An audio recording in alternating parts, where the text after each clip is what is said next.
আজকে কত বছর, প্রায় 17টি বছর, ঠিক কিনা বলেন?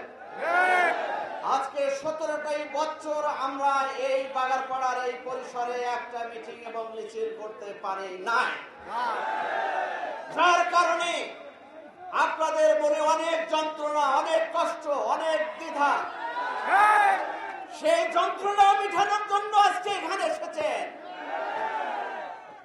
আজকে আপনাদেরকে ভাবতে হবে, বুঝতে হবে যে ফ্যাসিবাদী সরকার জগদ্দল পাথরের মতো বিগত 17টি বছর আমাদের বুকের উপর চেপে বসে আমাদের নির্যাতন করেছে, নিপীড়ন করেছে, আমাদের ভোটের অধিকার কেড়ে নিয়েছে, আমাদের মৌলিক অধিকার কেড়ে নিয়েছে, আমাদের সবকিছু কেড়ে নিয়ে আমাদেরকে একটা বাজে অবস্থায় বাংলাদেশকে নিয়ে আজকে তারা শাসন করার প্রাক্কালে আজকে ছাত্র জনতার, বৈষম্য বিরোধী ছাত্র জনতার বিশাল কাফেলায় আজকে এই নেত্রী, এই ফ্যাসিবাদী শেখ হাসিনা আজকে দেশ থেকে বেরিয়ে যাওয়ার জন্য আজকে বৈষম্য বিরোধী ছাত্র আন্দোলনের মধ্য দিয়ে যে নতুন বাংলাদেশের জন্ম হয়েছে, এই বাংলাদেশের প্রেক্ষাপটে আমাদের করণীয় কি এবং ভবিষ্যতে আমরা কিভাবে এই যে স্বাধীনতা আমরা পেয়েছি, নতুন স্বাধীনতাকে রক্ষা করার জন্য আমরা সমস্ত মেসেজ তৃণমূল পর্যায়ে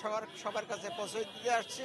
এবং আপনারা জানেন যে দীর্ঘ 17 বছর এই বিগত আমি শেখ হাসিনার সরকার আমাদের মিটিং মিছিল করতে দেয়নি, যার কারণে এই সমস্ত এলাকার লোকজন আজকে এই আনন্দে উদ্বলিত হয়ে এই সমাবেশে যোগ দিয়েছে এবং তাদের একটাই কথা যে আমরা স্বাধীনতা অর্জন করেছি এবং এই স্বাধীনতা যে কোনো মূল্যে হোক আমরা রক্ষা করব।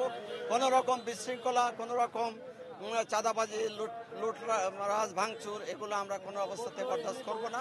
আমরা এই মেসেজগুলো সমগ্র বাগারপাড়াবাসীকে দিতে সমর্থ হয়েছি এবং সাথে সাথে বাগারপাড়াবাসী যাতে সাংগঠনিকভাবে আরও বলীয়ান হয়, যাতে ছাত্র আন্দোলনের যে স্মৃতিগুলো ভালোভাবে ধরে রাখতে পারে, সেই বিষয়গুলোও আমরা কিন্তু এখানে তুলে ধরেছি।